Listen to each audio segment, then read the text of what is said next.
তাহাজ্জুদ আর ফজরের অভ্যাস আছে যার, রহমত পূর্ণ প্রভাত হয় তার। আলহামদুলিল্লাহি রাব্বিল আলামিন, আসসালাতু ওয়াসসালামু আলা সাইয়্যিদিল মুরসালিন, আম্মা বা'দু, ফাউযু বিল্লাহি মিনাশ শাইতানির রাজীম, বিসমিল্লাহির রহমানির রহিম।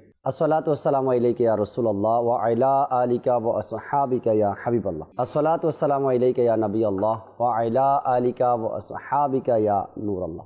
নবী রাহমাত শাফি উম্মাত সাল্লাল্লাহু তাআলা আলাইহি ওয়াসাল্লামের আলিশান ফরমান, সকালে এবং সন্ধ্যায় আমার প্রতি 3 বার করে দুরূদ শরীফ পাঠ করবে, আল্লাহ তাবারক ওয়া তাআলা ওই ব্যক্তির ওই দিন ও রাতের গুনাহকে ক্ষমা করে দেবে। সাল্লু আলাল হাবিব সাল্লাল্লাহু তাআলা আলা মুহাম্মদ সাল্লাল্লাহু তাআলা আলাইহি ওয়াসাল্লাম। দর্শক শ্রোতা, রাহমাতপূর্ণ প্রবাদ এই অনুষ্ঠান নিয়ে আবার উপস্থিত হয়েছি। আর এই অনুষ্ঠানের বিষয়গুলো আমরা এমন নিয়ে থাকি, সাহাবা একরামের শান ও মর্যাদা, সাহাবা একরামের নবীর প্রেম, সাহাবা একরামের খোদাবিরু, এই সকল বিষয়গুলো নিয়ে সকালে রহমতপূর্ণ প্রবাতে আলোচনা এবং রাতেও প্রোগ্রাম রয়েছে। এগুলোর মধ্যে সাহাবা একরামের বিষয় নিয়েই আলোচনা করার আমরা চেষ্টা করছি আলহামদুলিল্লাহ। আজকেও সুন্দর একটি বিষয় নিয়েছি, জানাবো আপনাদেরকে, শুনবো, জানবেন ইনশাআল্লাহ তাআলা।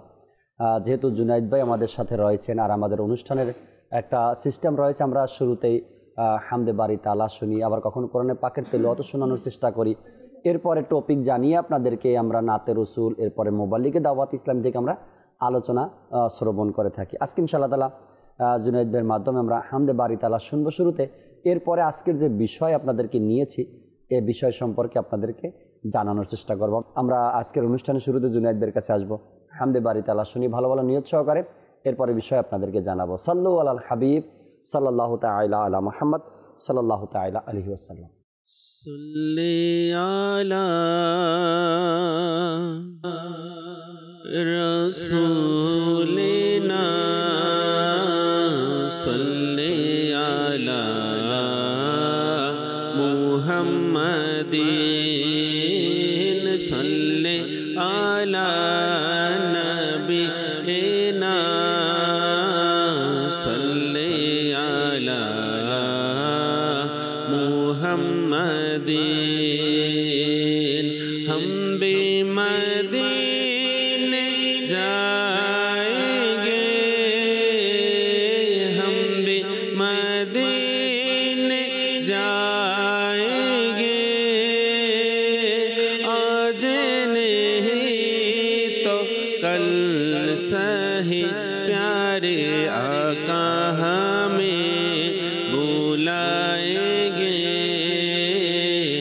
आज नहीं तो कल सही सल्ले आला रसूलिना सल्ले आला मुहम्मदिन। पुष्पों गुंजन सुनाए अल्लाह अल्लाह, पुष्पों गुंजन सुनाए अल्लाह अल्लाह अल्लाह अल्लाह। बिखोरा जी पाताए पाताए अल्लाह अल्लाह, बिखोरा जी पाताए पाताए अल्लाह अल्लाह अल्लाह अल्लाह अल्लाह अल्लाह अल्लाह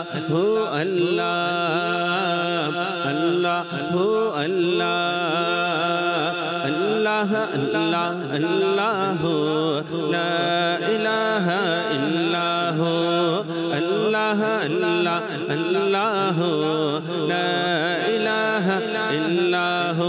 पुष्पों को गुंजन सुनाए अल्लाह अल्लाह, पुष्पों को गुंजन सुनाए अल्लाह अल्लाह। बिखोरा जी पाताए पाताए अल्लाह अल्लाह, बिखोरा जी पाताए पाताए अल्लाह अल्लाह अल्लाह अल्लाह अल्लाह।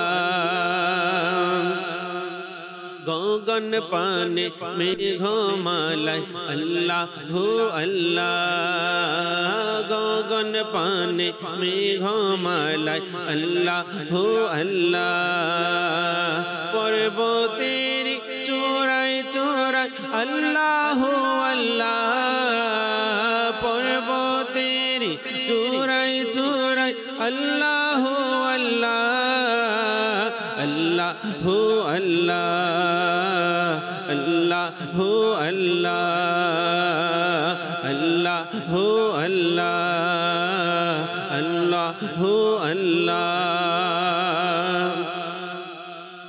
সূরা আর রহমান হোগবা সূরা আল ইখলাস সূরা আর রহমান হোগবা সূরা আল ইখলাস কুরআনের পাতায় পাতায় আল্লাহু আল্লাহ কুরআনের পাতায় পাতায় আল্লাহু আল্লাহ আল্লাহু আল্লাহ আল্লাহু আল্লাহ আল্লাহ আল্লাহ আল্লাহু লা ইলাহা ইল্লাহু আল্লাহ আল্লাহ আল্লাহু লা ইলাহা ইল্লাহু পুষ্প কলি কুঞ্জন শোনায় আল্লাহু আল্লাহ পুষ্প কলি কুঞ্জন শোনায় আল্লাহু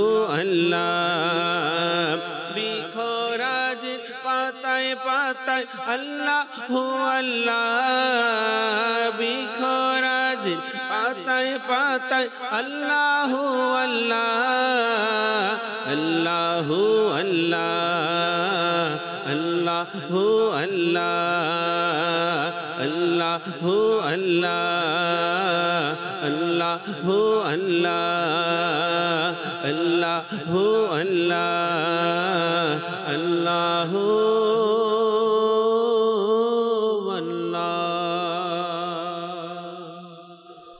সুবহানাল্লাহ সুবহানাল্লাহ। আল্লাহ তাবারক ওয়া তাআলার শান মান মর্যাদা, আল্লাহ তাবারক ওয়া তাআলার গুণকীর্তন, আল্লাহ তাবারক ওয়া তাআলার প্রশংসা করাও এটাও ভাগ্যের একটি অনেক বড় পাওয়া।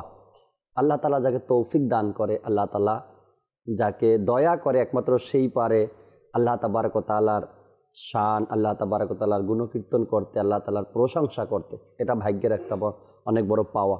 দর্শক শ্রোতা, আজকের যে বিষয় আমরা নিয়েছি, সারা পৃথিবীতে নবী করিম সাল্লাল্লাহু তাআলা আলাইহি ওয়াসাল্লামের এই উম্মতের মধ্যে শুরু থেকে নিয়ে আজ পর্যন্ত, এমনকি কিয়ামত পর্যন্ত সাধারণ মানুষ যারা রয়েছে, ভবিষ্যৎ প্রজন্ম যারা রয়েছে, যারা পৃথিবী থেকে বিদায় নিয়েছে, সবাই ইশকে রসুল, মোহাব্বতে রসুল, নবীর প্রতি ভালোবাসা এটা শিখেছেন সাহাবা একরাম আলাইহিমুর রিদওয়ানদের জীবনী থেকে। এটা নিঃসন্দেহে মানতে হবে এবং না মেনে কোনো উপায় নেই।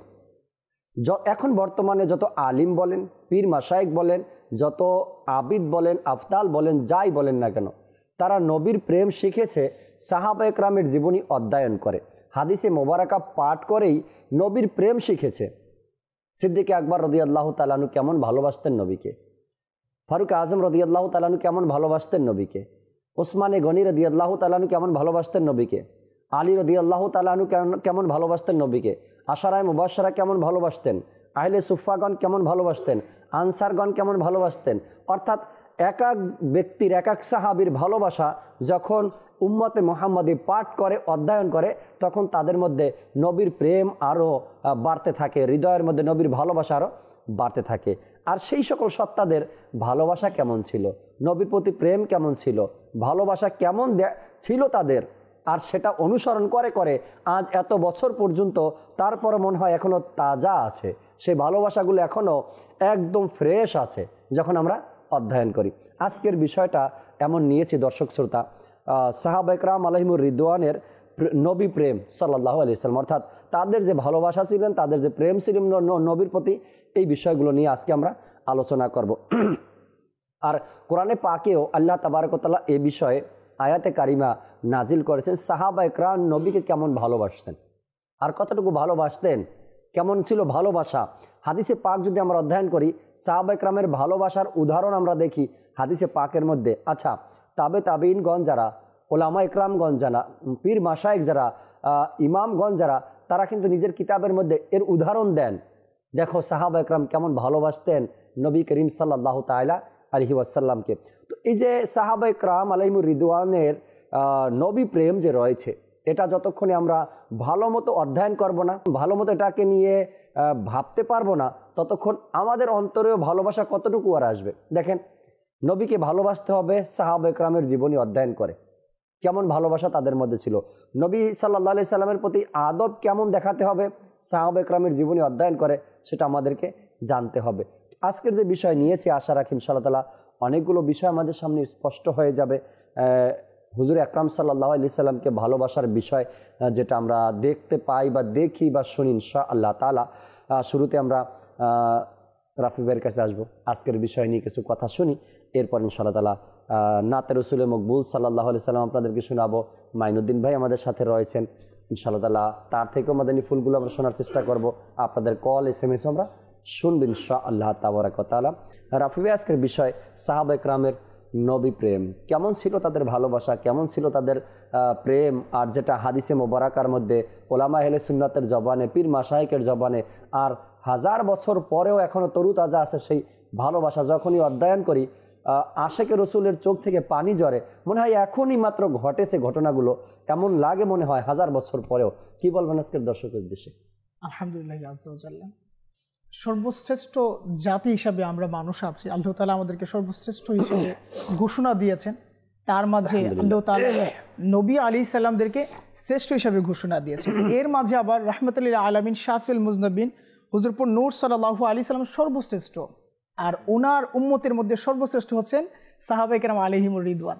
তো তাদের কথা আপনি কিভাবে লুকায় রাখি, তাদের কথা আপনি ভাবতে গেলে কিভাবে বা বিষয়টা যে 1500 বছর পূর্বে, এখনই তো মনে হচ্ছে, আর কেনই বা মনে হবে না যে সাহাবায়ে কেরাম আলাইহিমুর রিদওয়ানগণ আল্লাহ রাসূল সাল্লাল্লাহু আলাইহি ওয়াসাল্লামের সাথে সর্বদা ছিলেন। হেরা গুহা থেকে শুরু করে বদর, খন্দক ইত্যাদি ইত্যাদি জায়গায় এত সুন্দরভাবে সাহাবায়ে কেরাম আলাইহিমুর রিদওয়ানগণ ছিলেন, যার বর্ণনা অসংখ্য হাদিসে কারিমায় রয়েছে। তো আল্লাহ তাআলা তার প্রিয় হাবিব সাল্লাল্লাহু আলাইহি সাল্লামের মাধ্যমে জানিয়ে দিতে চেয়েছেন যে কি করা উচিত, কাদেরকে, আমাদেরকে। তো এর মাঝে সর্বপ্রথম কারা ছিলেন? সাহাবায়ে কেরাম আলাইহিমুর রিদওয়ান। তো আল্লাহ তাআলা কোরআনুল কারীমের সূরা আলে ইমরানের 31 এবং 32 নম্বর আয়াতে এইভাবে ইরশাদ করেন, বিসমিল্লাহির রহমানির রহিম, কুল ইন কুনতুম তুহিব্বুনাল্লাহা ফাত্তাবিউনি ইউহিব্বুকুমুল্লাহু ওয়া ইয়াগফির লাকুম যুনুবাকুম ওয়াল্লাহু গফুরুর রহিম। কুল আতিউল্লাহা ওয়ার রাসূল ফাইন তাওয়াল্লাউ ফাইন্নাল্লাহা লা ইউহিব্বুল কাফিরিন।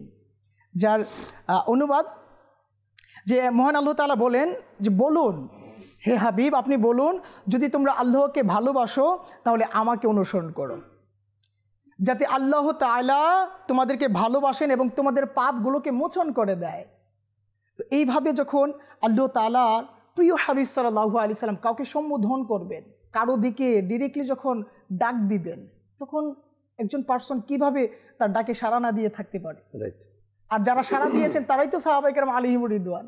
আর তারা এত সুন্দরভাবে আল্লাহ রাসূল সাল্লাল্লাহু আলাইহি সাল্লামের অবয়ব আকৃতি, তার জীবন চরিত্র এত সুন্দরভাবে বর্ণনা করেছেন, যা এরকম এসেছে যে একবার কিছু অমুসলিম আমিরুল মুমিনিন হযরত সাইয়েদনা আবু বকর সিদ্দিক রাদিয়াল্লাহু তাআলা আনহুর কাছে উপস্থিত হয় আর বলতে লাগলো যে আপনার মালিক, সিদ্দিক আকবর রাদিয়াল্লাহু তাআলা আনহুকে বলতে লাগলো যে আপনার মালিক প্রিয় আকা সাল্লাল্লাহু আলাইহি সাল্লামের গুণাবলী বর্ণনা করুন। তিনি রাদিয়াল্লাহু তাআলা আনহু বলতে লাগলেন, হে লোকেরা, আমি হুজুর পাক সাল্লাল্লাহু আলাইহি সাল্লাম এর সাথে গাড়ে সাওয়ারের মধ্যে এমনই ছিলাম যেমনই দুটি আঙ্গুল পাশাপাশি ছিল।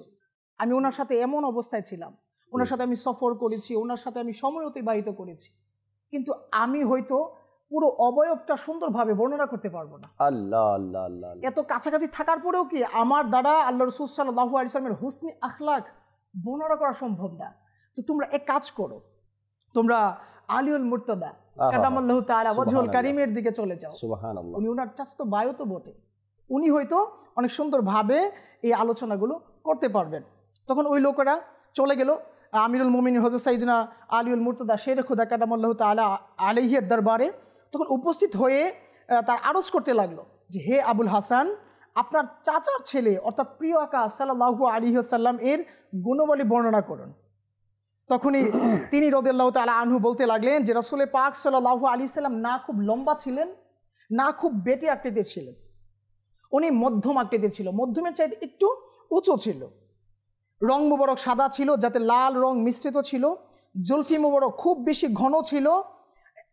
ঘন ছিল না, বরং কিছুটা বক্র ছিল, যেটা কান পর্যন্ত চলে আসতো। প্রশস্ত কপাল, সুরমা মিশ্রিত চোখ, উজ্জ্বল দাঁত, উঁচু নাক, গাঢ় চাঁদের আলোর মতো পরিষ্কার।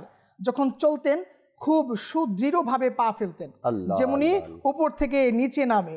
যখন কারো দিকে তাকাতেন তবে পরিপূর্ণভাবেই তাকাতেন। যখন দাঁড়াতেন তখন লোকদের থেকে ওনাকে উঁচু দেখা যেত। একদম বলা হচ্ছে খুব উঁচু না, আবার বেটেও না, কিন্তু যখন সবার সামনে দাঁড়াতেন উনাকেই উঁচু মনে হতো। যখন সবার সাথে বসতেন তখন উনাকেই দেখা যেত। যখন কথা বলতেন তখন লোকেরা নিশ্চুপ হয়ে থাকতো, থাকবেই না কেন। যখন খুতবা দিতেন তখন শ্রবণকারীদের কান্না চলে আসতো। লোকদের প্রতি খুব বেশি দয়ালু, এতিমদের জন্য স্নেহময় পিতার মতো ছিল। বিবিদের জন্য দয়ালু ও নম্রতার হৃদয়ের অধিকারী ছিলেন। সবচেয়ে বেশি সাহসী ছিলেন, সবচেয়ে বেশি দানশীল ও উজ্জ্বল চেহারার অধিকারী ছিলেন। জুব্বা পরিধান করতেন, জবের রুটি আহার করতেন। হুজুর সাল্লাল্লাহু আলাইহি সাল্লামের বালিশ ছিল চামড়ার, যেটাতে খেজুরের ছাল ভর্তি ছিল। কতটুকু ভিতরে ভালোবাসা থাকলে, ইশক থাকলে তার প্রিয় সত্তার বাণীগুলা এত সুন্দর সুন্দর ভাষায় বাস উপস্থাপন করা যায়। তো এইভাবে একের পর এক আলিউল মুর্তদা কাদামাল্লাহু তাআলা ওয়াজহুল কারীম আল্লাহ রাসূল সাল্লাল্লাহু আলাইহি সাল্লামের শান শকত বর্ণনা করতেই লাগলেন। তখন এক পর্যায়ে না উনি তো হুজুরপুর নূর সাল্লাল্লাহু আলাইহি সাল্লামের বর্ণনা করতে করতে থেমে গেলেন। থেমে গিয়ে বলতে লাগলেন যে এই পরিপূর্ণ অবয়ব বর্ণনা করার পর আমিরুল মুমিনিন হযরত সাইয়েদনা আলিউল মুর্তদা শেরে খুদা কারামাল্লাহু ওয়াজহুল কারীম বলেন, লাম আরা ক্বাবলাহু ওয়ালা বাদাহু মিসলাহু। অর্থাৎ আমি হুজুরপুর নূর সাল্লাল্লাহু আলাইহি সাল্লামের আগে এবং পরে তার মতো আর কাউকেই দেখিনি। মানে আমি কি বর্ণনা করব তোমাদের কাছে, আমি তো এরকম কাউকেই দেখিনি। তখন আল্লাহ রাসূল সাল্লাল্লাহু আলাইহি সাল্লামের এই বর্ণনার পরে আবারও আলিউল মুর্তদা কাদামাল্লাহু তাআলা ওয়াজহুল কারীম এটাও বলতে বাধ্য হলেন যে প্রশংসাকারী শেষ পর্যন্ত এটাই বলবে যে যারাই আল্লাহ রাসূল সাল্লাল্লাহু আলাইহি ওয়াসাল্লামের শান শকত নিয়ে আলোচনা করবে, যে তারা প্রত্যেকে বলতে বাধ্য হবে যে তারা তার মতো আগে কাউকে দেখেনি এবং না পরে কাউকে দেখবে। অর্থাৎ আল্লাহ রাসূল সাল্লাল্লাহু আলাইহি ওয়াসাল্লামকে আল্লাহ তাআলা এমনভাবে সৃষ্টি করেছেন, এমন পূর্বেও সৃষ্টি করা হয়নি এবং পরেও কি সৃষ্টি করা হবে না। তো এইভাবে আল্লাহ রাসূল সাল্লাল্লাহু আলাইহি ওয়াসাল্লামের এক একজন সাহাবী আল্লাহ রাসূল সাল্লাল্লাহু আলাইহি ওয়াসাল্লামের শান শকত বর্ণনা করে গিয়েছেন।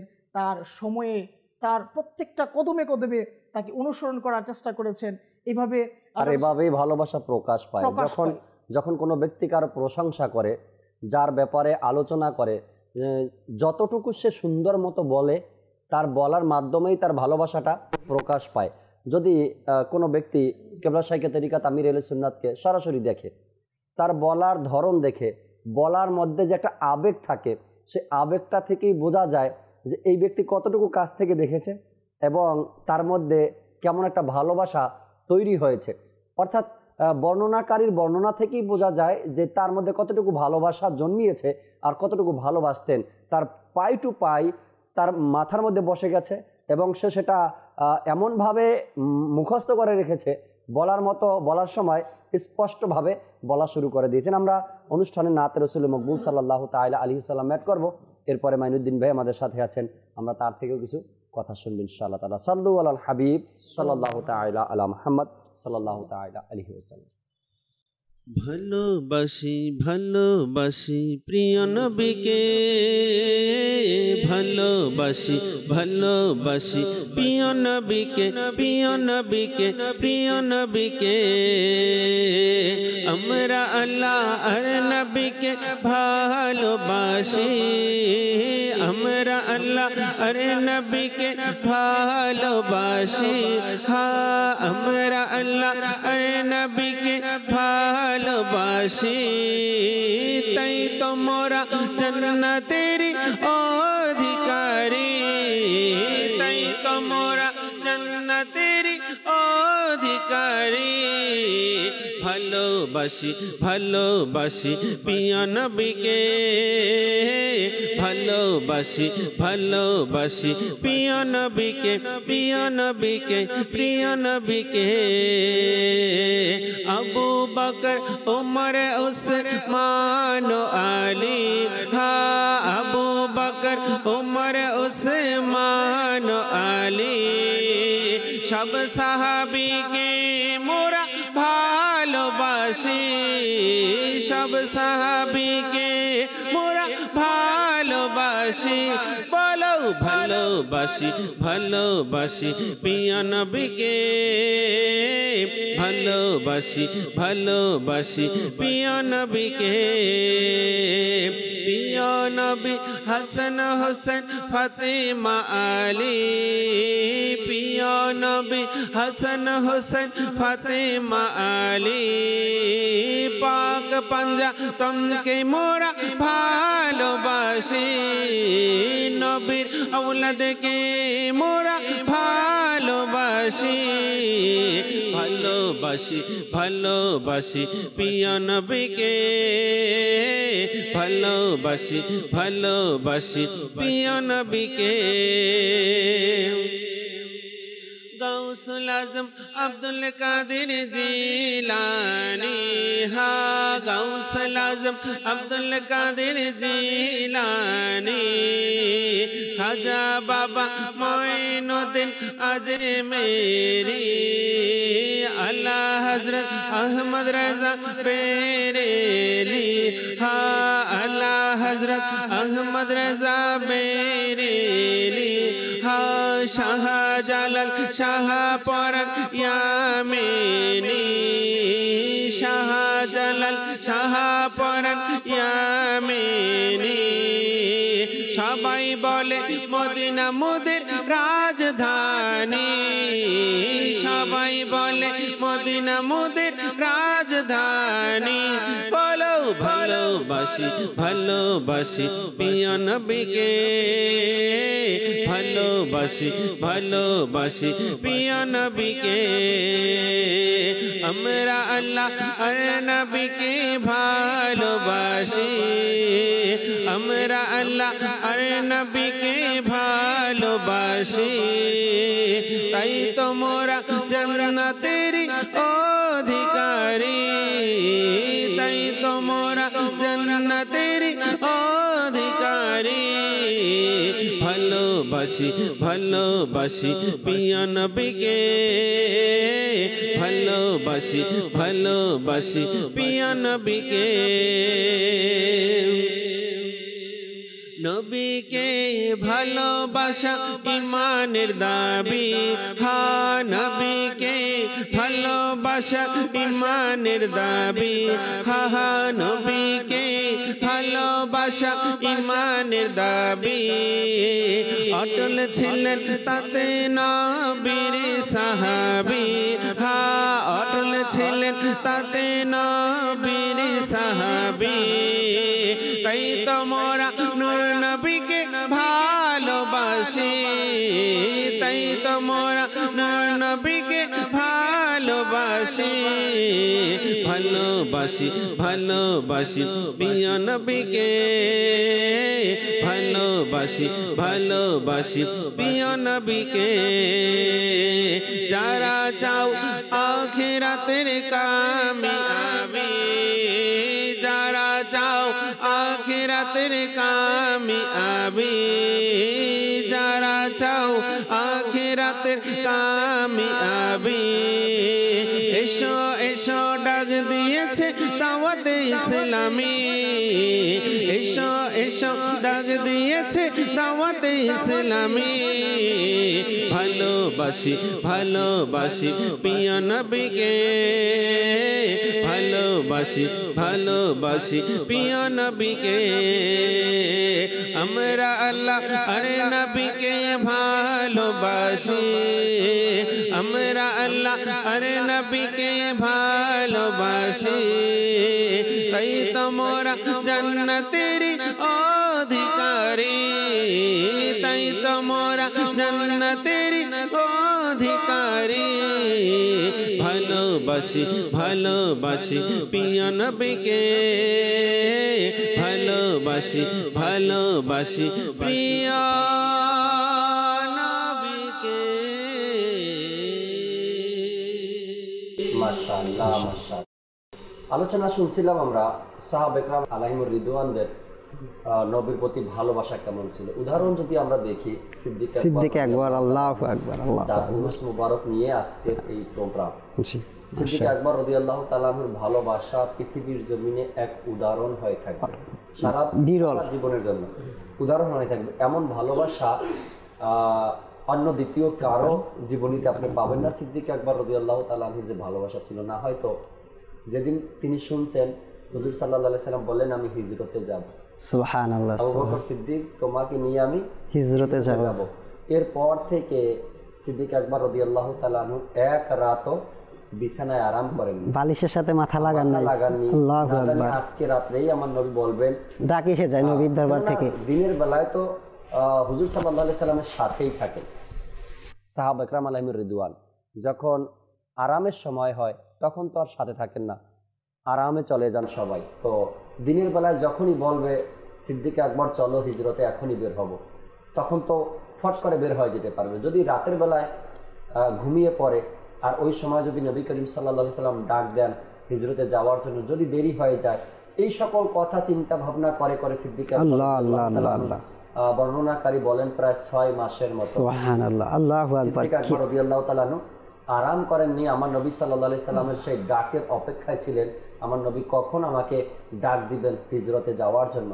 কেমন ভালোবাসা, কেমন প্রেম থাকলে সাহাবা ইকরামের অন্তরে নিজের সব কিছু উৎসর্গ করে দিয়ে নবী সাল্লাল্লাহু আলাইহি সাল্লামকে ভালোবেসেছেন। উসমানে গনি রাদিয়াল্লাহু তাআলা আনহুর উদাহরণ, সেটাও পৃথিবীর জমিনে। ফারুক আজম রাদিয়াল্লাহু তাআলা আনহুর ভালোবাসার উদাহরণ পৃথিবীর জমিনে। দেখেন একবার আলী রাদিয়াল্লাহু, অন্যান্য সাহাবা ইকরামের কথা যদি বলি, উসমানে গনি রাদিয়াল্লাহু কেমন ভালোবেসেছেন। নবী করিম সাল্লাল্লাহু আলাইহি সাল্লাম বললেন মসজিদে নববীতে কে কি দিবা ইসলামের জন্য, আল্লাহু আকবার। উসমানে গনি রাদিয়াল্লাহু তাআলা আনহু নিজের সম্পত্তির অর্ধেক করে দিয়ে দিলেন, অর্ধেক দান করে দিলেন। কেমন ভালোবাসা ছিল। সিদ্দিক আকবর রাদিয়াল্লাহু তাআলা আনহু দাঁড়িয়ে যা ছিল তার বাসায়, তার ঘরের মধ্যে সবকিছু এনে নবীর কদমে উৎসর্গ করে দিলেন।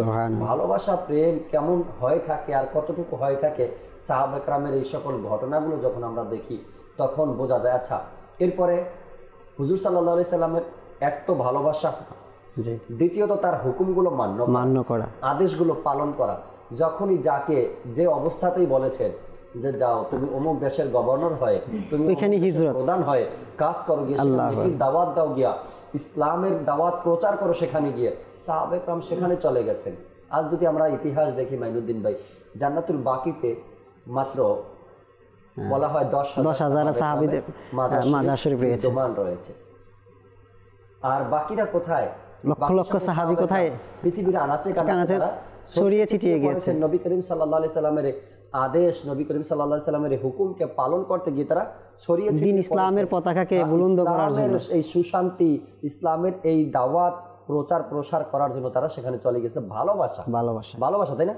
আজ দেখেন আমরা যদি কাউকে নেকির দাওয়াত দিই মাইনুদ্দিন ভাই, 3 দিনের মাদানী কাফেলার কথা বলি, আমরা তো আমরাই না মুখে তাসির আছে, না ইখলাস আছে, না আমল আছে, না ইবাদত আছে, না চোখে পানি আছে, না ইশকে রসুলের সেই ঢেউ আমাদের মধ্যে আছে। আমরাও যেমন আর আমাদের সামনে যারা আছে তারাও তেমন। আমরা বলি নেকির দাওয়াত দেওয়ার, তারা বলে এখন না পরে যাব। আর হুজুর সাল্লাল্লাহু তাআলা আলাইহি সাল্লাম শুধু একবার ইশারা করেছেন যে অমুক সাহাবী অমুক দেশে চলে যাও, অমুক ব্যক্তি অমুক জায়গাতে চলে যাও, আমি হিজরত করব, আমার সাথে তুমি যাবে, আমার পরে তোমরা আসবে, আমার পিছনে তোমরা আসবে।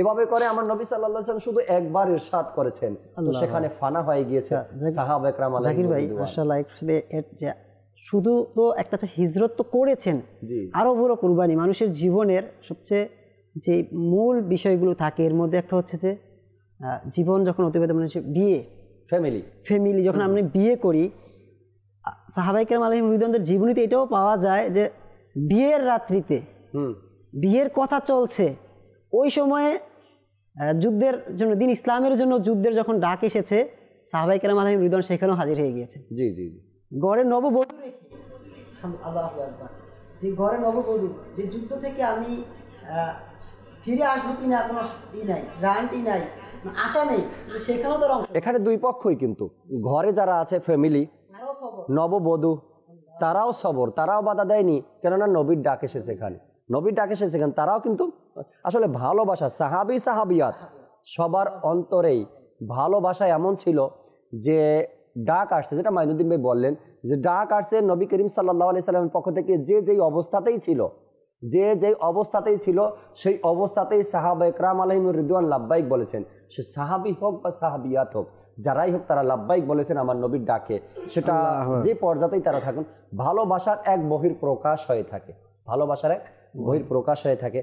এক ভাই SMS করলেন, আসসালামু আলাইকুম। ওয়ালাইকুম আসসালাম ওয়া রাহমাতুল্লাহি ওয়া বারাকাতুহু। আল্লাহর রহমতে আপনারা সবাই ভালো আছেন, আমি রংপুর থেকে বলছিলাম। জি, ইনি বলতেছেন হুজুর আপনাকে বোঝাতে পারবো না যে কতটাই শান্তি পাই যখন আপনাদের অনুষ্ঠানগুলি দেখি, প্রকৃত শান্তি খুঁজে পাই অনুষ্ঠানের মাধ্যমে।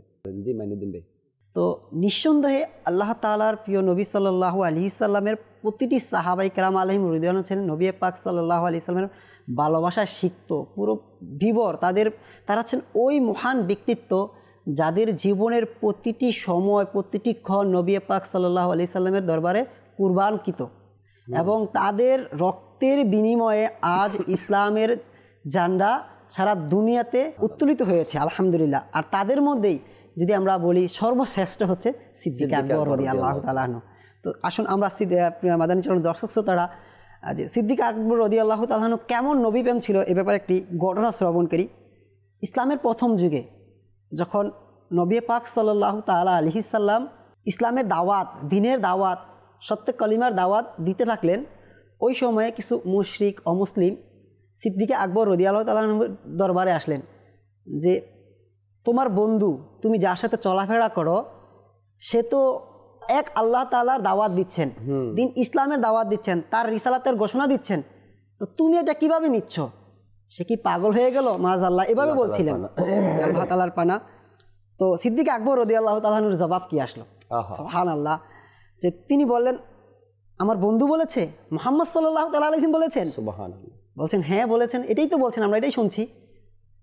তো সিদ্দিক আকবর রাদিয়াল্লাহু তাআলা অন্য কোনো কিছু চিন্তা করেন না, যে আলহামদুলিল্লাহ আমার বন্ধু যদি বলে থাকেন মুহাম্মদ সাল্লাল্লাহু আলাইহি ওয়াসাল্লাম এটা বলেছেন, এটাই সত্য। সুবহানাল্লাহ, সুবহানাল্লাহ। এটার ভালোবাসা। কিতাবের মধ্যে এসেছে যে পুরুষের মধ্যে সর্বপ্রথম দিন ইসলামের কালিমা গ্রহণ করেছেন, নবী পাক সাল্লাল্লাহু আলাইহি সাল্লামের রিসালাতের সাক্ষ্যকে সত্য হিসেবে মেনে নিয়েছেন, সেটা হচ্ছে সিদ্দিক আকবর রাদিয়াল্লাহু তাআলা আনহু। তো যখন এভাবে করে একে একে 38 জন পুরুষ ইসলাম ধর্ম গ্রহণ করলেন, তখন নবী পাক সাল্লাল্লাহু তাআলা আলাইহি সাল্লামের দরবারে সিদ্দিক আকবর রাদিয়াল্লাহু তাআলা আশিক আকবর বারবার আকৃতি পেশন করলেন, ইয়া রাসূলুল্লাহ সাল্লাল্লাহু আলাইহি সাল্লাম, আমরা তো এখন 38 জন হয়ে গিয়েছি, আলহামদুলিল্লাহ আপনি অনুমতি দিয়ে দেন, আমরা প্রকাশ্যভাবে দিন ইসলামের দাওয়াত দেব। কারণ নবী পাক সাল্লাল্লাহু আলাইহি সাল্লাম একটু হিকমত অবলম্বন করেছেন সাহাবায়ে কেরাম আলাইহিমের উপর, যাতে যারা ইসলাম গ্রহণ করেছেন তাদের উপর যাতে নির্যাতন না হয়, অত্যাচার না হয়। হ্যাঁ, তো এরকম এই জন্য প্রকাশ্যভাবে দিতে তখন নিষেধ করেছেন যে তোমরা প্রকাশ্যভাবে দিন ইসলামের দাওয়াত দিও না। একদিকে হুজুর সাল্লাল্লাহু আলাইহি ওয়াসাল্লাম হিকমতের সাথে নেকির দাওয়াত দিতেন, দ্বিতীয় দিক থেকে কিন্তু দোয়াও করতেন। আমরা যারা দায়ী, যারা আমরা দাওয়াত দেই, আমাদেরকেও এই সকল বিষয়গুলো কিন্তু ফলো করা উচিত অবশ্যই। সুন্নাতে রাসূল এগুলো। নবী করিম সাল্লাল্লাহু আলাইহি ওয়াসাল্লাম নেকির দাওয়াতও দিয়েছেন কিভাবে? পার্ট বাই পার্ট, অর্থাৎ সিনা বা সিনা দিয়েছেন, এক একজনের কাছে গিয়েছেন, নেকির দাওয়াত দিয়েছেন, আবার একক প্রচেষ্টা করেছেন, আবার দোয়াও করেছেন। দোয়া কি করেছেন?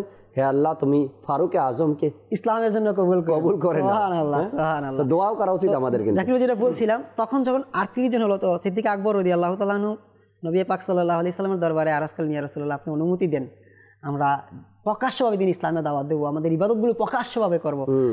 তো নবী পাক সাল্লাল্লাহু আলাইহি সাল্লাম প্রথম বারণ করলেন যে না, অনুমতি আসলো না। এভাবে কয়েকবার যখন আকুতি মিনতি করতে লাগলেন, নবী পাক সাল্লাল্লাহু আলাইহি সাল্লামের দয়া হয়ে গেল যে ঠিক আছে যাও, এবার অনুমতি প্রকাশ্যভাবে দিন ইসলামের দাওয়াত দাও। ঠিক যখন অনুমতি হয়ে গেল, তখন সিদ্দিক আকবর রাদিয়াল্লাহু তাআলা আনহু সকল আজে 38 জন পুরুষ সাহাবী ছিল, তাদেরকে নিয়ে মক্কা মুকাররমায় হেরেম শরীফের পাশাপাশি একটা জায়গায় দিন ইসলামের দাওয়াত দেওয়ার জন্য খুতবা শুরু করে দিলেন, খুতবা দিতে দাঁড়িয়ে গেলেন। তো যখন তিনি খুতবা দিচ্ছিলেন, ইতিমধ্যে মুশরিকগণ, অমুসলিমগণ এসে পড়লো। এখন এসে তারা জড়াও হয়ে গেল, এবং জড়াও হয়ে হযরত সিদ্দিক আকবর রাদিয়াল্লাহু তাআলার উপর আক্রমণ করে বসলো, তাকে মর্মান্তিকভাবে আহত করলো। এক পর্যায়ে সিদ্দিক আকবর রাদিয়াল্লাহু তাআলা আনহু বেহুশ হয়ে গেলেন, অজ্ঞান হয়ে গেলেন।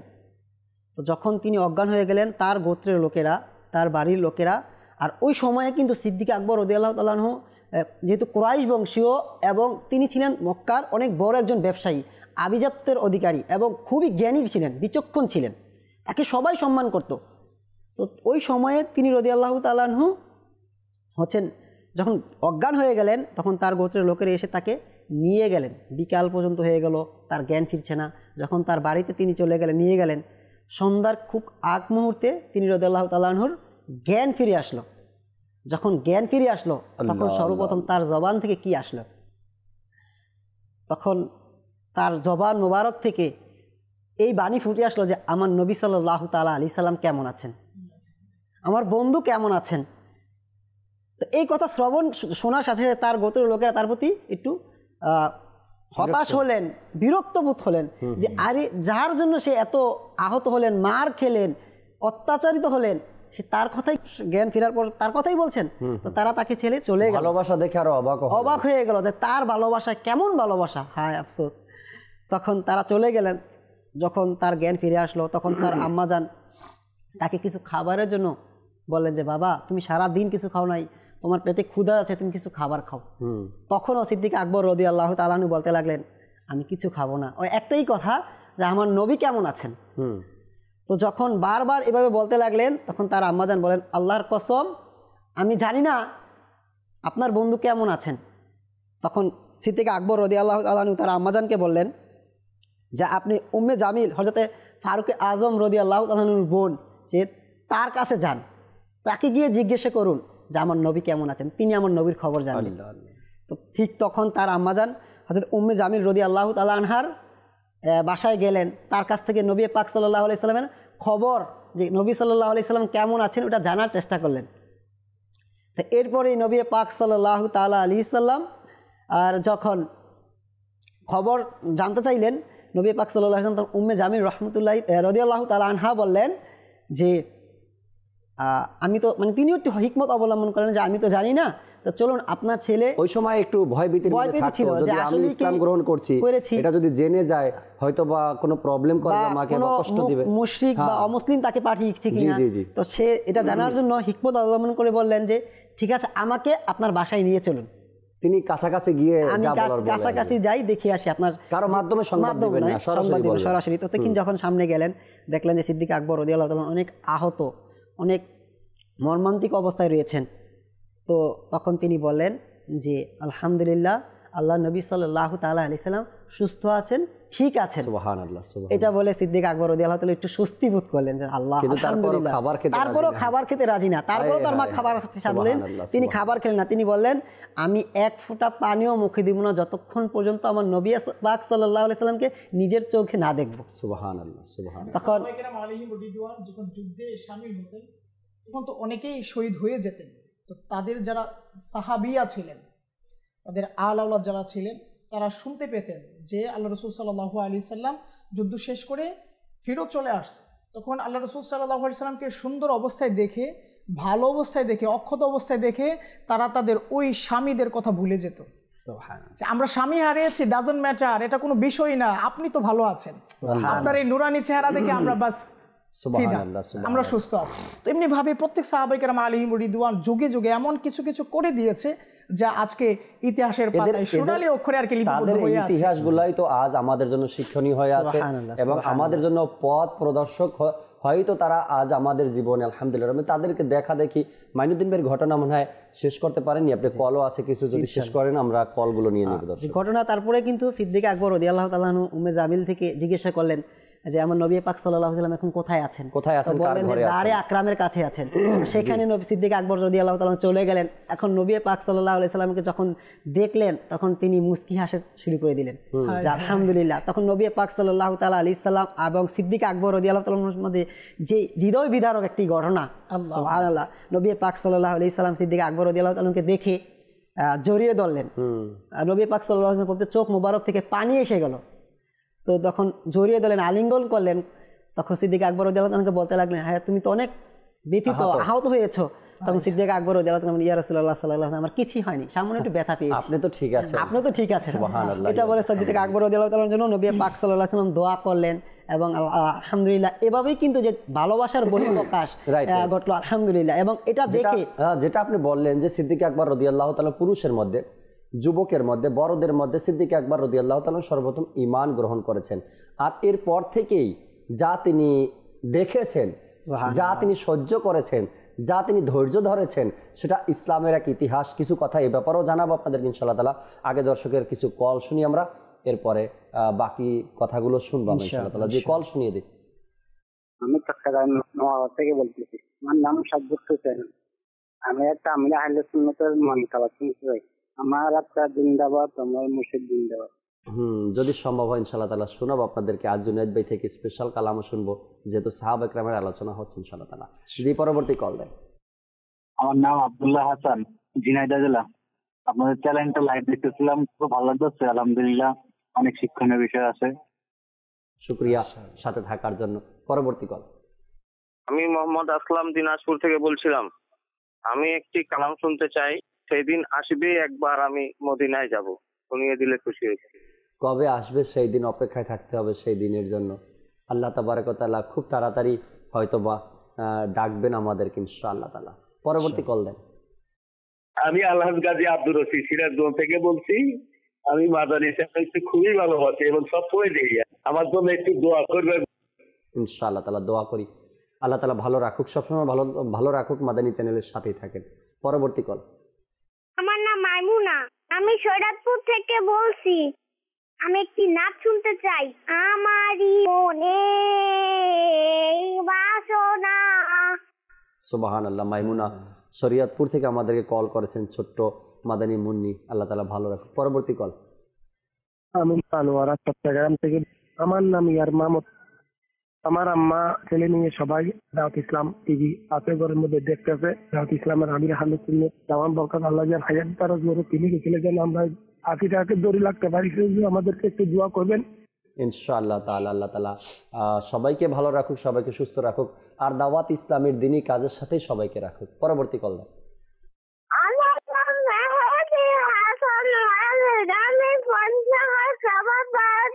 বলছিলাম আমি এখন মাদানী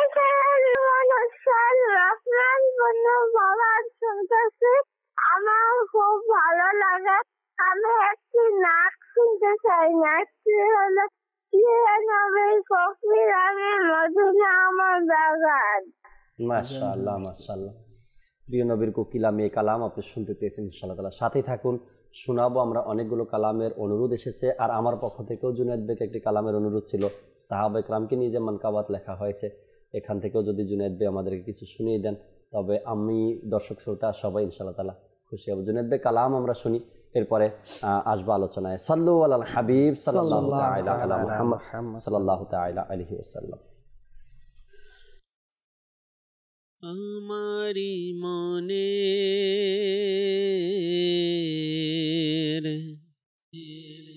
এই বাসনা, আমারি মনে এই বাসনা, আল্লাহ আমারি মনে এই বাসনা, শুধু দেখব মদিনা, আমারি মনে এই বাসনা, আমারি মনে এই বাসনা, লাগছে মন হয়তো নবী ডাকবে মদিনায় মোরে, লাগছে মন, লাগছে মন হয়তো নবী ডাকবে মদিনায় মোরে,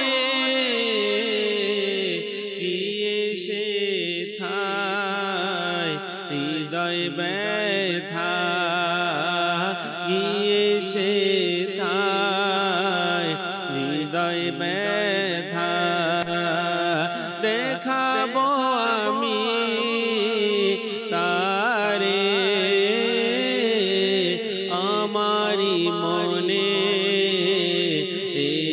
বাসনা আল্লাহ আমারি মনে বাসনা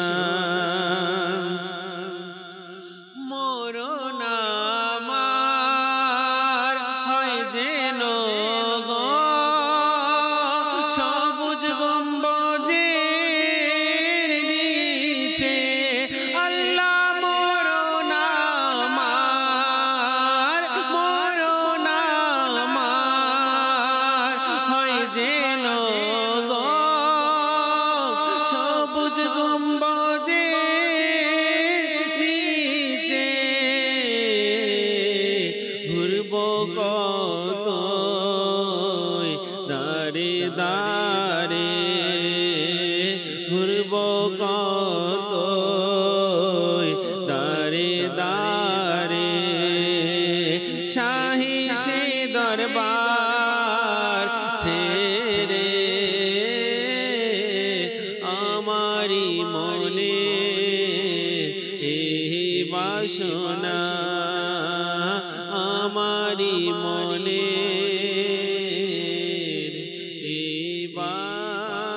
বাসনা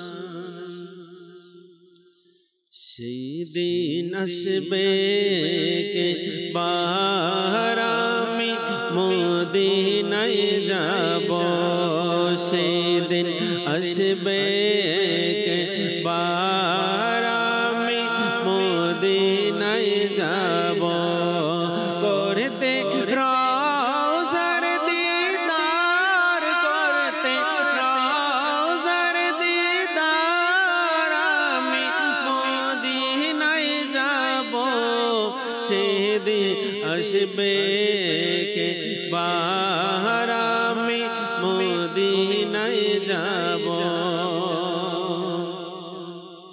দেখে এই পাপীকে দয়া মায়া লেগে যাবে তার মায়া লেগে যাবে তার দেখে এই পাপীকে দয়া মায়া লেগে যাবে তার মায়া লেগে যাবে তার নুরানি চাদরে ঢেকে নিবেন তখন আমায় সরকার তখন আমায় সরকার নিয়ে যখন অশ্রুর হার নিয়ে যখন অশ্রুর হার আমি মদিনায় যাব সেদিন আসবে কে বার আমি মদিনায় যাব সেদিন আসবে কে বার আমি মদিনায় যাব রহমতে আলম মদিনার বাদশা নবীদের সরদার নবীদের সরদার রহমতে আলম মদিনার বাদশা নবীদের সরদার নবীদের সরদার আশায় আছে কখন থেকে দেখার নুরানি দরবার দেখার নুরানি দরবার আমি কখন থেকে তৈয়ার আমি কখন থেকে তৈয়ার আমি মদিনায় যাব যখন ডাকিবে সরকার আমি মদিনায় যাব যখন ডাকিবে সরকার আমি মদিনায় যাব প্রিয় নবীর কোকিল আমি মদিনা আমার বাগান প্রিয় নবীর কোকিল আমি মদিনা আমার বাগান তারি ধ্যানে মগ্ন থাকি করি তারি গুণগান আল্লাহ আল্লাহ আল্লাহ আল্লাহ আল্লাহ আল্লাহ আল্লাহ আল্লাহ আল্লাহ আল্লাহ আল্লাহ আল্লাহ আল্লাহ আল্লাহ জিন্দাবাদ জিন্দাবাদ তাহারা আমার জিন্দাবাদ জিন্দাবাদ জিন্দাবাদ তাহারা আমার জিন্দাবাদ হে আমিরে আহলে সুন্নাত তোমার শওকত জিন্দাবাদ হে আমিরে আহলে সুন্নাত তোমার শওকত জিন্দাবাদ তোমার তারে সারা দুনিয়ায় তোমার তারে সারা দুনিয়ায় দ্বীনের প্রচার জিন্দাবাদ জিন্দাবাদ জিন্দাবাদ তার আমার জিন্দাবাদ জিন্দাবাদ জিন্দাবাদ তার আমার জিন্দাবাদ পরিবর্তন করেছো তুমি নওজওয়ানদের জাহির বাতিন পরিবর্তন করেছো তুমি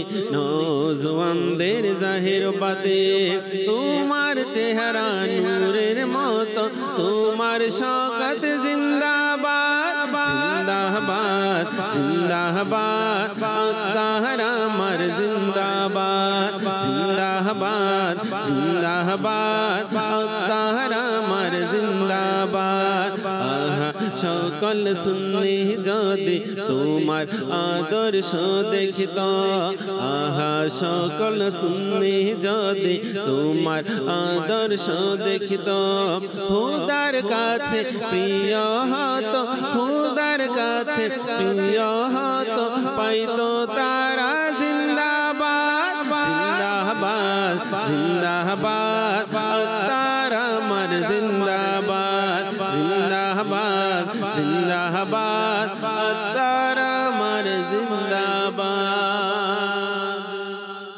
মাশাআল্লাহ মাশাআল্লাহ আল্লাহ তাআলা কবুল করেন। আপনাদের কিছু অনুরোধের কল ছিল, এগুলো শোনানোর চেষ্টা করছি আমরা, আর কালামগুলো শুনতেছিলাম মনোযোগ দিয়ে আলহামদুলিল্লাহ রাব্বিল আলামিন।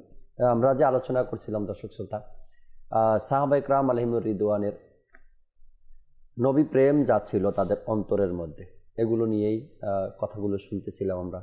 এরপরে সিদ্দিক আকবর রাদিয়াল্লাহু তাআলা আনহু, ফারুক আজম, ওসমানে গনি, আলী রাদিয়াল্লাহু তাআলা আনহু, অন্যান্য সাহাবায়ে কেরাম আলাইহিমুর রিদওয়ানদের যে আলোচনাগুলো কিতাবের মধ্যে যখন আমরা অধ্যয়ন করব, সত্য কথা এটাই যে তাদের ভালোবাসাগুলো দেখে আমাদের মধ্যেও অনেক অনেক নবীর প্রেম বেড়ে যাবে, আশা রাখি ইনশাআল্লাহ তাআলা। কেননা যুগ যুগ ধরেই কিন্তু সাহাবায়ে কেরামের প্রেম ভালোবাসার কথা শুনেই মানুষ কিন্তু ইশকে রসুল নিজের মধ্যে গ্রহণ করছে। হ্যাঁ, এভাবেই চলছে আজ পর্যন্ত ওলামায়ে কেরাম যে বয়ান করে ইশকে রসুলের উপরে, যখন আমাদেরকেও যখনই কেউ বলে কি ইশকে রসুলের উপরে বয়ান করতে হবে, তো সাহাবায়ে কেরামের ইশকে রসুল আমরা খুঁজি, তাই না, যে কোত্থেকে বয়ান করা যায়। আর ওলামায়ে কেরাম কিতাব লেখেন বা বয়ান করেন, যাই করেন, সাহাবায়ে কেরামের ইশকে রসুলের বর্ণনাই কিন্তু তারা দেন, এটাই শোনান, আর ওগুলো শুনেই আমাদের মধ্যে ইশকে রসুল বাড়তে থাকে আলহামদুলিল্লাহ রাব্বিল আলামিন। ইশকে রসুলের উদাহরণ সাহাবায়ে কেরাম আমরা অধ্যয়ন করি, দেখি, পড়ি। মাকতাবাতুল মদিনাতে একটি সুন্দর কিতাব আসছে, এখন নতুনই আসছে কিতাবটি, সিরাতে মুস্তাফা। সিরাতে মুস্তাফা অনেক বড় একটি কিতাব দর্শক শ্রোতা, অনেক বড় একটি কিতাব। যেভাবে ফয়জানি সুন্নত আপনারা দেখেছেন, একটা মোটামুটি ভালো বড় কিতাব আছে এটা। এবং আর এই কিতাবের মধ্যে কি আছে, যতক্ষণ পর্যন্ত অধ্যয়ন করবেন না ততক্ষণ পর্যন্ত হয়তো বা বুঝতেই পারবেন না যে এর মধ্যে কত মজা রয়েছে, মধুর কথাগুলো রয়েছে। আমরা ইতিহাসের কিতাব পড়ি, আমরা বিভিন্ন কিতাব পড়ি, বইগুলো পড়ি, একবার পরে দেখি ধর্মীয় কিতাবগুলো, দেখবেন ইনশাআল্লাহ তাআলা অনেক কিছু জানার হবে, এক আগ্রহ থাকে মানুষের মধ্যে। ভালোবাসার না অনেক ধরনের ডেফিনেশন হয়, এর মধ্যে একটি ডেফিনেশন এরকম যে আমি কিছু না, উনি সবকিছু, যাকে আমি ভালোবাসি। Right right. আর ভালোবাসার ব্যক্তিত্ব যদি একটু বিচলিত থাকেন, তখন আমার মধ্যে কতটুকু ব্যাকুলতা থাকতে পারে তার বহিঃপ্রকাশ হয়তো সাহাবায়ে কেরাম আলাইহিম রিদওয়ানদের জীবনী অধ্যয়ন করলে আমরা বুঝতে পারি। সুনানুল কুবরা লিল বাইহাকিতে বর্ণিত হয়েছে এরকম যে আল্লাহ রাসূল সাল্লাল্লাহু আলাইহি সাল্লাম প্রায়শই তো ক্ষুধার্ত অবস্থায় থাকেন। তো একদা উনি আলিউল মুর্তদা কারামাল্লাহু তাআলা ওয়াজহুল কারীম শুনতে পেলেন যে আল্লাহ রাসূল সাল্লাল্লাহু আলাইহি সাল্লাম ক্ষুধার্ত অবস্থায় আছে। উনি বেকুল হয়ে গেলেন যে কিভাবে আল্লাহ রাসূল সাল্লাল্লাহু আলাইহি সাল্লামের ওই ক্ষুধাকে নিবারণ করা যায় বা এর মতো কোনো বস্তু কি আমি সংগ্রহ করতে পারবো কিনা। তো উনি কাজের সন্ধানে বেরিয়ে পড়েন।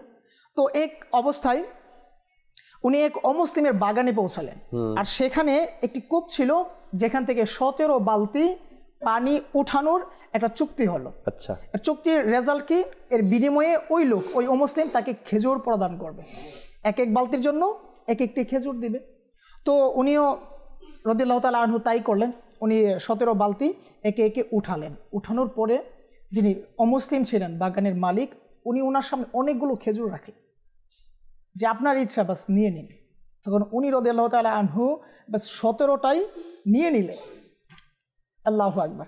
তো এখানে অনেকগুলো মেসেজ আমাদের জন্য যে আমি আপনি অনেক কিছু পেয়ে যাই, মনে হয় সব কিছুই আমার, কিন্তু এতটুকু আকল খাটাই না যে এর জন্য আমি কতটুকু করেছি। তো এখানে উনি 17 পিস নিলেন, আর নেওয়ার পর হুজুরপুর নূর সাল্লাল্লাহু আলাইহি ওয়াসাল্লামের দরবারে উপস্থিত হয়ে বলতে লাগলেন যে বাস আপনার জন্য, আপনার জন্য এনেছি। তখন হুজুরপুর নূর সাল্লাল্লাহু আলাইহি ওয়াসাল্লাম জিজ্ঞেস করলেন, হে আবুল হাসান, এগুলো তুমি কোথায় পেয়েছো? তিনি রাদিয়াল্লাহু তাআলা আনহু আরজ করলেন, ইয়া রাসূলুল্লাহ সাল্লাল্লাহু আলাইহি ওয়াসাল্লাম, আমি তো খবর পেয়েছি যে আপনি খুবই ক্ষুধার্ত। আল্লাহু আকবার। তখন আমি কাজের সন্ধানে বের হয়ে পড়ি যাতে আপনার জন্য খাবারের কোনো জিনিস সংগ্রহ করতে পারি। তখন প্রিয় আকা সাল্লাল্লাহু আলাইহি ওয়াসাল্লাম ইরশাদ করলেন, তুমি কি এসব কিছু আল্লাহ তাআলা ও তার রাসূল সাল্লাল্লাহু আলাইহি ওয়াসাল্লামের ভালোবাসায় করেছো? সুবহানাল্লাহ। তখন আরজ করলেন, জি হ্যাঁ ইয়া রাসূলুল্লাহ সাল্লাল্লাহু আলাইহি ওয়াসাল্লাম। তখন প্রিয় আকা সাল্লাল্লাহু আলাইহি ওয়াসাল্লাম ইরশাদ করলেন, যে বান্দা আল্লাহ তাআলা ও তার প্রিয় রাসূল সাল্লাল্লাহু আলাইহি ওয়াসাল্লামকে ভালোবাসে, দারিদ্রতা তার দিকে এমন ভাবে আসে যেমন ভাবে পানি নিচের দিকে গড়িয়ে পড়ে। আহা সুবহানাল্লাহ। এটা তো হওয়ারই কথা, আমরা তো দারিদ্রতার মধ্যেই থাকবো, তারপরেও বাস সাহাবায়ে কেরাম আলাইহিম রিদওয়ান ভালোবাসার বেকুলতা প্রকাশ করতে গিয়ে কখনো নিজের জানকে বিসর্জন দিয়ে দিয়েছে, কখনো নিজেদের বাস প্রিয় বস্তুকে কোরবানি দিয়েছে, কখনো অন্যের বাড়িতে নিজেকে বাস গোলামের মতো করে খাটিয়ে দেওয়ার। এমনই কিন্তু আরেকটি ঘটনাও রয়েছে যেটা আমরা বহুবার হয়তো মাদানী চ্যানেলের পর্দায় মোবাইল লিগের কাছ থেকে বয়ানে শুনেছি, যে জাবের রাদিয়াল্লাহু তাআলা আনহু কুরবানির ঘটনা, যে তিনি কত বড় কুরবানি দিয়েছেন নবী পাক সাল্লাল্লাহু আলাইহি ওয়াসাল্লামের ভালোবাসার কারণে। যে নবী পাক সাল্লাল্লাহু আলাইহি ওয়াসাল্লাম ক্ষুধার্ত ছিলেন, তিনি জানছেন, তো ঠিক বাড়িতে এসে এভাবেই করে কিন্তু যে তার বড়ওয়ালি যিনি রয়েছেন স্ত্রীকে বলছেন যে বাড়িতে কিছু খাবার আছে কিনা। তো জাবের রাদিয়াল্লাহু তাআলা আনহুর স্ত্রীও বলেন যে কেন, যে আমার নবী সাল্লাল্লাহু আলাইহি ওয়াসাল্লাম ক্ষুধার্ত, আমি খাবারের কিছু ব্যবস্থা করতে হবে। তো তার স্ত্রী রাদিয়াল্লাহু তাআলা আনহা লাব্বাইক বললেন যে ঘরে তো একটি ছাগল আছে ছোট, আর কিছু আটা আছে, জবের আটা আছে, তো বলো আটাগুলো দিয়ে তুমি খামির করে রুটি বানাও, আর আমি ছাগলটা জবাই করে দিচ্ছি। আল্লাহ আল্লাহ আল্লাহ। দেখেন এই যে এই ঘটনা আমরা বহুবার শ্রবণ করেছি, কিন্তু এই ঘটনা থেকে যে তার স্ত্রী রাদিয়াল্লাহু তাআলা আনহার যে কুরবানি, যে এই ঘটনা যখন ছাগল জাবের রাদিয়াল্লাহু তাআলা জবাই করলেন, তার সন্তানরা দেখলেন, তো ওই সন্তানরা খেলার ছলে একে অপরকে জবাই করে দিলেন যে বাবা যেভাবে ছাগলকে জবাই করে, চলো আমিও তোমাকে এভাবে জবাই করি।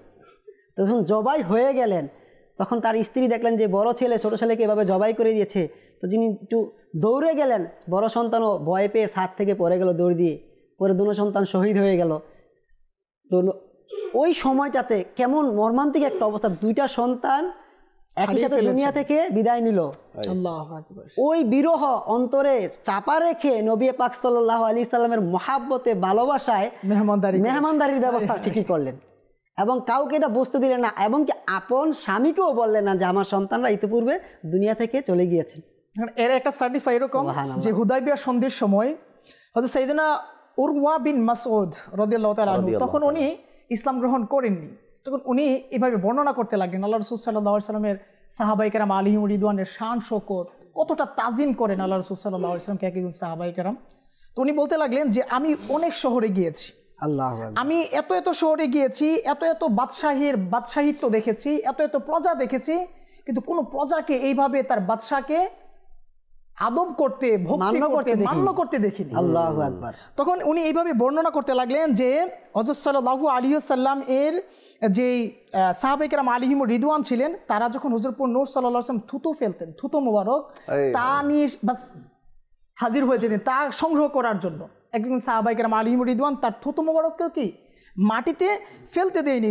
যখন তিনি উজু করেন তখন এমন হতো যে তার সাহাবীগণ উজুর ব্যবহৃত পানি নেওয়ার জন্য পরস্পর লড়াই শুরু করে দিত। যখন তিনি কথা বলতেন তখন তারা তার দরবারে নিজের আওয়াজকে অবনমিত রাখতেন এবং আদব ও সম্মানের কারণে তার দিকে চোখ তুলেও তাকাতেন। বুখারী শরীফে এও এসেছে যে হযরত সাইয়েদনা আবু জুহাইফা রাদিয়াল্লাহু তাআলা আনহু তার পিতা হতে বর্ণনা করেন যে তিনি বলেন, আমি হযরত বেলাল রাদিয়াল্লাহু তাআলা আনহুকে দেখলাম যে তিনি রাসূলুল্লাহ সাল্লাল্লাহু আলাইহি সাল্লামের উজুর ব্যবহৃত পানি একটি পাত্রে নিয়ে উজু করতে লাগলেন। তখন সাহাবায়ে কেরাম আলাইহিমুর রিদওয়ান হামড়ি মেরে পড়ে ওই পানি সংগ্রহ করার জন্য বাস কাকুতি মিনতি করতে লাগলো। তো উনিও রাদিয়াল্লাহু তাআলা আনহু অনেকেই কি ওই পানি দিয়েছেন, তারা ওই পানি দিয়ে উজু করেছেন, শরীরে ঢেলে দিয়েছেন, আর অনেকে এসে ওই পানি পাননি। তো কি করবে? তো ওই আবেগকে বাস আবেগকে থামানোর জন্য তারা ওই যারা গোসল করেছেন, পানি ঢেলেছেন, তাদের কাছ থেকে আর্দ্রতার একটা পরশ নেওয়ার জন্য তাদের শরীরের কাছে নিয়ে শরীরকে টাচ করিয়েছে। কেমন ভালোবাসা থাকলে সেটা সম্ভব হয়। Right right right right. আল্লাহু আকবার। হয়তো শেষ করা যাবে না তাদের আলোচনা। সাহাবা সাহাবা আমাদের সাহাবা, সাহাবা সাহাবা আমাদের সাহাবা, মুদের জানো প্রাণ হতে প্রিয় সাহাবা, নবীর সকল সাহাবী জান্নাতি জান্নাতি, নবীর সকল সাহাবী জান্নাতি জান্নাতি জান্নাতি জান্নাতি, নবীর সকল সাহাবী জান্নাতি জান্নাতি, সকল মহিলা সাহাবিয়া জান্নাতি জান্নাতি, নবীর চারজন সাথী জান্নাতি জান্নাতি, হযরতে সিদ্দিক জান্নাতি জান্নাতি, হযরতে সিদ্দিক জান্নাতি জান্নাতি, নবীর সকল সাহাবী জান্নাতি জান্নাতি, উমর ফারুক জান্নাতি জান্নাতি, উসমান গনি জান্নাতি জান্নাতি, ফাতেমা ও আলী জান্নাতি জান্নাতি, হাসান হুসাইনি জান্নাতি জান্নাতি, নবীর সকল সাহাবী জান্নাতি জান্নাতি, বলো নবীর সকল সাহাবী জান্নাতি জান্নাতি, নবীর পিতা মাতাও জান্নাতি জান্নাতি, নবীর পিতা মাতাও জান্নাতি জান্নাতি, নবীর সকল বিবিও জান্নাতি জান্নাতি, নবীর সকল বিবিও জান্নাতি জান্নাতি, আর আবু সুফিয়ান জান্নাতি জান্নাতি, নবীর সকল সাহাবী জান্নাতি জান্নাতি, আমিরে মুআবিয়া জান্নাতি জান্নাতি, আমিরে মুআবিয়া জান্নাতি জান্নাতি, জান্নাতি জান্নাতি জান্নাতি জান্নাতি জান্নাতি জান্নাতি, নবীর সকল সাহাবী জান্নাতি জান্নাতি, নবীর সকল সাহাবী जन्नती हजरत सिद्दीक जन्नती जन्नती उमर फारूक जन्नती जन्नती उस्मान गनी জান্নাতি জান্নাতি নবীর সকল সাহাবী জান্নাতি জান্নাতি সাহাবা সাহাবা আমাদের সাহাবা সাহাবা সাহাবা আমাদের সাহাবা মুদের জানো প্রাণ হতে প্রিয় সাহাবা মুদের জানো প্রাণ হতে প্রিয় সাহাবা নবীর সকল সাহাবী জান্নাতি জান্নাতি উসমানে গনি জান্নাতি জান্নাতি উমর ফারুক জান্নাতি জান্নাতি আবু বকর জান্নাতি জান্নাতি ফাতিমা ও আলী জান্নাতি জান্নাতি ফাতিমা ও আলী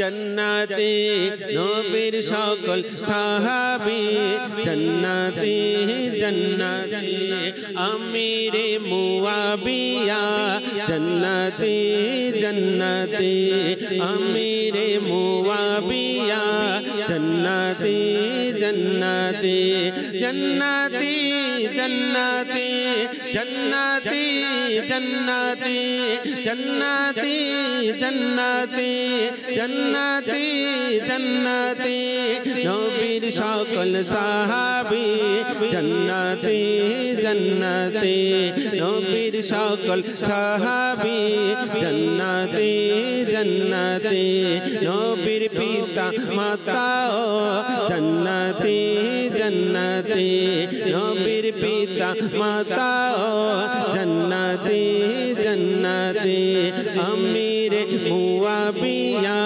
জান্নাতি জান্নাতি জান্নাতি জান্নাতি জান্নাতি জান্নাতি জান্নাতি জান্নাতি নবীর সকল সাহাবী জান্নাতি জান্নাতি নবীর সকল সাহাবী জান্নাতি জান্নাতি সাহাবা সাহাবা আমাদের সাহাবা মুদের জানো প্রাণ হতে প্রিয় আল্লাহ সুবহানাল্লাহ। যেখানে নবী করিম সাল্লাল্লাহু তাআলা আলাইহি ওয়াসাল্লাম এভাবে করেই জান্নাতের সুসংবাদ সাহাবা একরামকে দিয়েছেন, আর নবীর সকল সাহাবী জান্নাতি জান্নাতি। সেই জান্নাতি সাহাবীদের মধ্য থেকে কমবেশ 10,000 সাহাবা একরাম জান্নাতুল বাকিতে আরাম করছেন, যে কবরস্থানে 10,000 জান্নাতি কবর রয়েছে। বাকি তো আছেই, আহলে বায়াত আহলে রিদওয়ান যারা আছে, আরো যারা আছে সবাই তো আছেই, কিন্তু একটা সাহাবা একরামের আলোচনা যে কবরের মধ্যে, যে কবরস্থানে 10,000 জান্নাতি কবর আছে, সার্টিফাইড, যাদেরকে সুসংবাদ দেওয়া হয় যে 10,000 জান্নাতি কবর সেখানে আমরা জানতে পারি, সেখানে যদি আমার কবরটাও হয়ে যেত, সেখানে যদি সে 2.5 গজ জমিন আমার মিলে যেত। এক ব্যক্তির ব্যাপারে কিছুদিন আগে আব্দুল হাবিব ভাই বলছিলেন যে প্রায় 32 বছর ধরে সে মদিনার বাহিরে যায় না। এই চিন্তা করে যদি আমি মদিনার বাহিরে যাই আর সেখানেই যদি আমার ইন্তেকাল হয়ে যায়, তবে জান্নাতুল বাকি আর আমার নসিব হবে না। এটা বলে বলে সে 32 বছর ধরে জান্নাত অর্থাৎ মদিনাতুল মুনাওয়ারাতেই আছেন, বাহিরে বের হন না, বাহিরে যান না। আর প্রায় 10,000 সাহাবা একরামের মাজার জান্নাতুল বাকিতে রয়েছেন, সেখানে যদি বাস যদি নসিব হয়ে যায়। প্রায় সময় আমিরুল সুন্নাত বলে কি দোয়ার মধ্যে এটাই বলা উচিত, আল্লাহ যদি আমার কবরটা, আমার দাফনটা জান্নাতুল বাকিতে হয়ে যেত, জান্নাতুল বাকি যদি নসিব হয়ে যেত।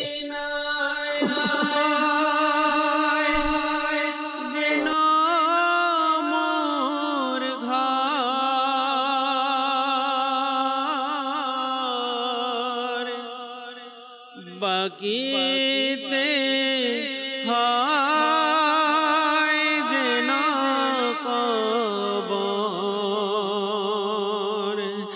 ইয়া রাসূলাল্লাহ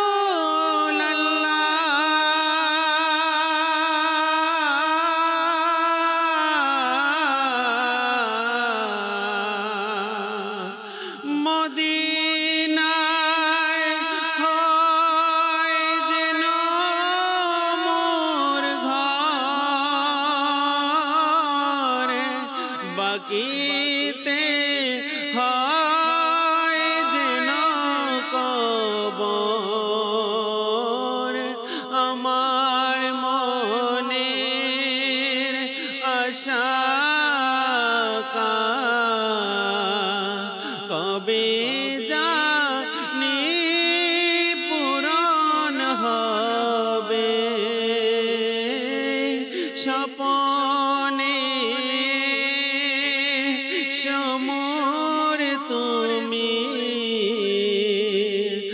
আলোকিত মোর ঘর হবে জাগিয়ে দাও নসিব আমার তোমারে বড়ই দয়া হবে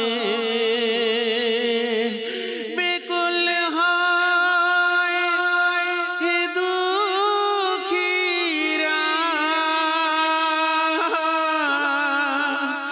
বলো না ইয়া রাসূলুল্লাহ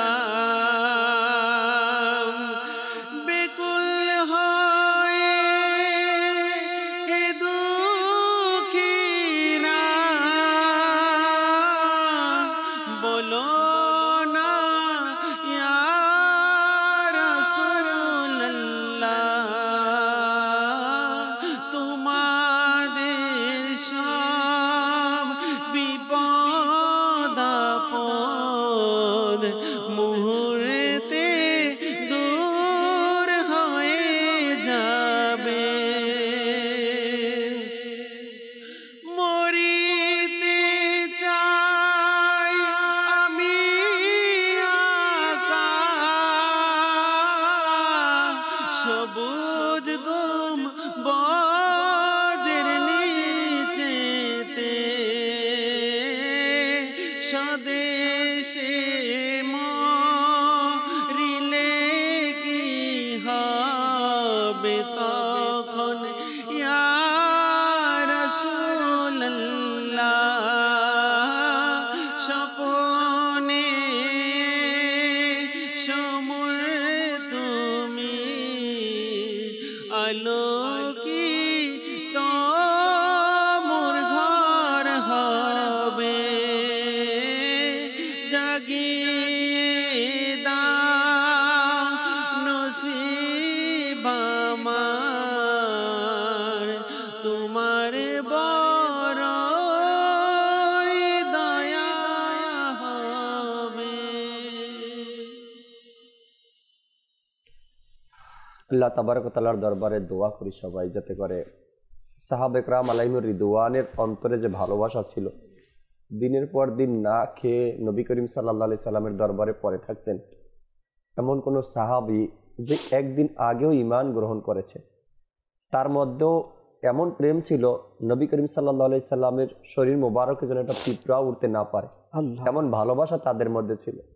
যখন সফরের রাত হলো, হিজরতের রাত হলো, সিদ্দিক আকবর রাদিয়াল্লাহু তাআলা আনহু বেকুল হয়ে গেলেন, কখনো নবী সাল্লাল্লাহু আলাইহি সাল্লামের আগে, আবার কখনো পিছনে, আবার ডানে আবার বামে।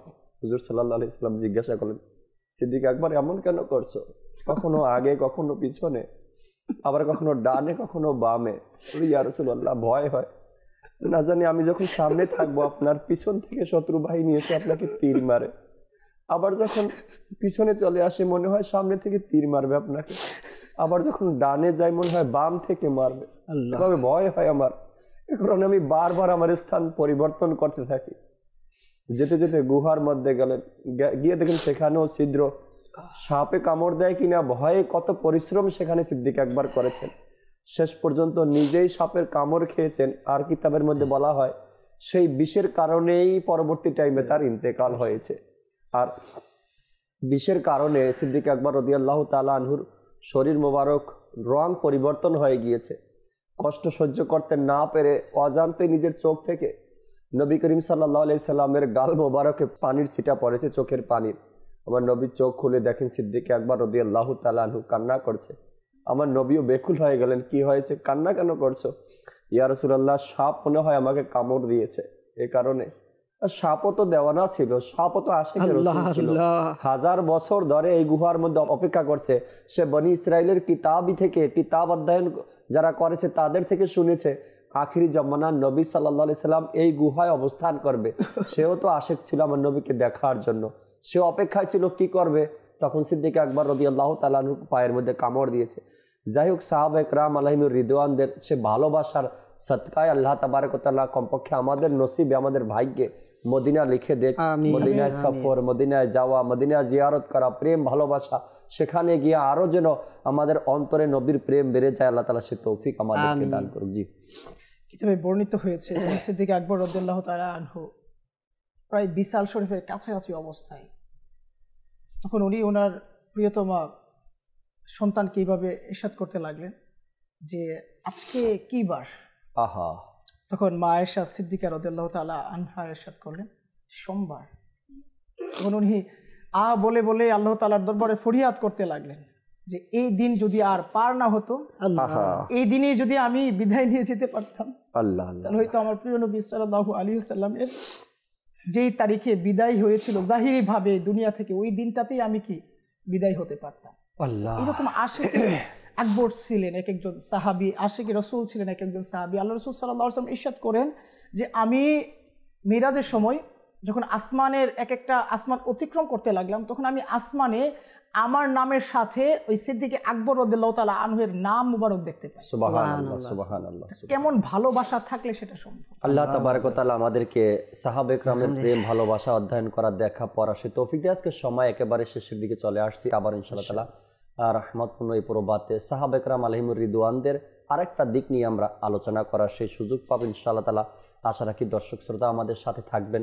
আজকে যারা সঙ্গ দিয়েছেন, সাথে ছিলেন, সকল দর্শককে আন্তরিকভাবে মোবারক। মোবাল্লিগে দাওয়াত ইসলামী আমাদের রাফি ভাই, মাইনুদ্দিন ভাই, জুনায়েদ ভাইয়ের শুকরিয়া আদায় করে আজকে সাথে থাকার জন্য, অনুষ্ঠানে আসার জন্য, বিশেষ কিছু আলোচনা করার জন্য, শোনানোর জন্য শুকরিয়া আল্লাহ তাআলার। যে আল্লাহ তাআলা এই আহলে সুন্নাত ওয়াল জামাতের দাওয়াত ইসলামীর মধ্যে রেখেছেন, যেখানে সাহাবা ইকরামের আলোচনা করার আমরা সুযোগ পেয়েছি। আলহামদুলিল্লাহ রাব্বিল আলামিন। আমার মুর্শিদে কেবলা আমির আহলে সুন্নাতেরও শুকরিয়া আদায় করি, তিনি আমাদেরকে শেষ জমানায় এমন একটা সংগঠন দিয়েছেন যেখানে বসে আমরা সাহাবা ইকরামের আলোচনা করা এবং শোনার সেই সুযোগটুকু আমাদেরকে তিনি করে দিয়েছেন। আল্লাহ তাআলা আমাদের উপরে দয়া করুক। ততক্ষণ মাদানী চ্যানেলের সাথেই থাকুন। আসুন আমরা দাঁড়িয়ে সালাতু সালাম পাঠ করি। तुम्हारे लाखों सलाम आका, तुम्हारे लाखों सलाम आका, तुम्हारे लाखों सलाम आका, तुम्हारे लाखों सलाम प्रिया नबी सम्मानित सर्वगुणे गुणान्वित, प्रिया नबी सम्मानित सर्वगुणे গুণান্বিত, সম্মানিত গুণান্বিত, সম্মানিত গুণান্বিত, তোমায় লাখো সালাম আকা, তোমায় লাখো সালাম আকা, তোমায় লাখো সালাম আকা, তোমায় লাখো সালাম আকা, তোমায় লাখো সালাম। জ্ঞানের আলোয় আলোকিত কিরণ তোমার বিছরিত, জ্ঞানের আলোয় আলোকিত কিরণ তোমার বিছরিত, হয়নি কেহ তোমার মতো, হয়নি কেহ তোমার মতো, তোমায় লাখো সালাম আকা, তোমায় লাখো সালাম আকা, তোমায় লাখো সালাম আকা, তোমায় লাখো সালাম আকা, তোমায় লাখো সালাম। মাঝ দরিয়ায় তরি ডুবন্ত অসহায় তোমার উম্মত কত, মাঝ দরিয়ায় তরি ডুবন্ত অসহায় তোমার উম্মত কত, বাঁচাও নবী সম্মানিত, বাঁচাও নবী সম্মানিত, তোমায় লাখো সালাম আকা, তোমায় লাখো সালাম আকা, তোমায় লাখো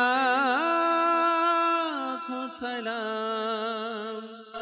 الصلاة والسلام عليك يا رسول الله وعلى آلك وصحابك يا حبيب سبحانك اللهم وبحمدك لا إله إلا أنت أستغفرك وأتوب إليك سبحانك اللهم وبحمدك لا إله إلا أنت أستغفرك وأتوب إليك سبحانك اللهم وبحمدك لا إله إلا أنت أستغفرك وأتوب إليك الصلاة والسلام عليك يا نبي الله وعلى آلك وصحابك يا نور لا إله إلا الله محمد তাহাজ্জুদ আর ফজরের অভ্যাস আছে যার রহমত পূর্ণ প্রভাত হয় তার।